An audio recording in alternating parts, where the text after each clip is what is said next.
Bharatiya Janata party ने जिसको माना कि चुनाव जीत सकता है, सभी से चर्चा करने के बाद तय किया जिसके पास ये कमल का चुनाव चिन्ह है वही भारतीय जनता पार्टी का उम्मीदवार है। बाकियों के खिलाफ कड़ी कार्रवाई की गई है, 6 साल के लिए निष्कासित किया गया है, कईयों को प्राइमरी सदस्यता से निकाला गया है। भारतीय जनता पार्टी ने बाकी उम्मीदवारों के खिलाफ कड़ी कार्रवाई की है और आगे भी करेंगे। अनुराग सर, ओपीएस को लेकर कांग्रेस काफी एक ऐसा राज्य है जिसने बहुत उन्नति और विकास किया है। अगर आप राष्ट्रीय स्तर के मापदंडों पर देखेंगे और तुलना करेंगे तो राष्ट्रीय औसत से बहुत अच्छे हम शिक्षा, सड़क, स्वास्थ्य और बाकी मूलभूत सुविधाओं में हैं। जितने 70 साल में पानी के कनेक्शन लगे थे 7 लाख, हमने उससे ज्यादा 8,30,000 से ज्यादा लगाए। ये सरकारों ने भी और सरकारी कर्मचारियों और अधिकारियों ने भी शानदार काम किया, इसलिए हो पाया। और समय समय पर हमारी सरकारों ने सरकारी अधिकारी कर्मचारियों के बहुत सारे निर्णय भी किए और हम उनके योगदान को भी बहुत मानते हैं। वन ओल्ड एज पेंशन की जब हम बात करते हैं तो कांग्रेस से मेरा सवाल ये है कि 2004 में ऐसी क्या कांग्रेस की मजबूरी थी, कांग्रेस की सरकार थी जिन्होंने ओल्ड पेंशन स्कीम को रोल बैक किया था, वापस किया। आपने फिर लागू क्यों नहीं किया? आपने 10 साल राज किया, केंद्र में भी और प्रदेश में भी, और कांग्रेस ओल्ड पेंशन स्कीम पर कोई कदम नहीं उठा पाई। और कांग्रेस से मैं कहता हूं इतना झूठ बोलने वाली पार्टी है कि उन्होंने पंजाब में कहा था किसानों के कर्जे माफ करेंगे, कांग्रेस साफ होगी लेकिन कर्जे माफ नहीं होंगे।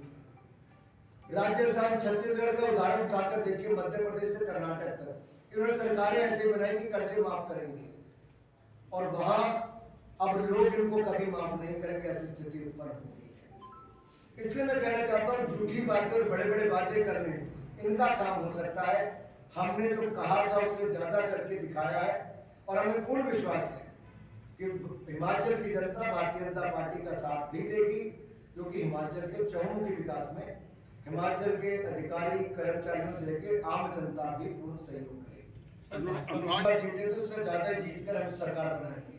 अगर 2014 में मोदी जी की सरकार बनी 282 सीटों के साथ, तो 2019 में 303 सीटें थी।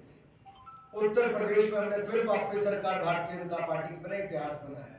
उत्तराखंड में हमने वापस सरकार बनाई, मणिपुर में वापस सरकार बनाई, गोवा में तीसरी बार सरकार बनाई। तो डबल इंजन की सरकार को वापस लाने का ट्रेंड देश भर में है, ये हिमाचल और गुजरात में भी होगा। फिर कमल खिलेगा, फिर डबल इंजन की सरकार है। कोविड के टाइम पे घरों पे सोई हुई थी,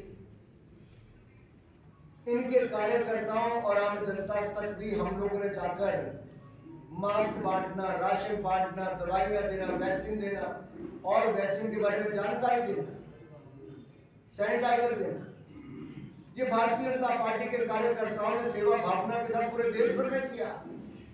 ये लोग तो भय पैदा करने वालों में से थे। राहुल गांधी जी का वीडियो निकालकर देखिए, वो वैक्सीन के बारे में भ्रम पैदा करते थे, खुद विदेश जाते थे लेकिन हिंदुस्तान की जनता को वैक्सीन लेने के लिए डराते थे।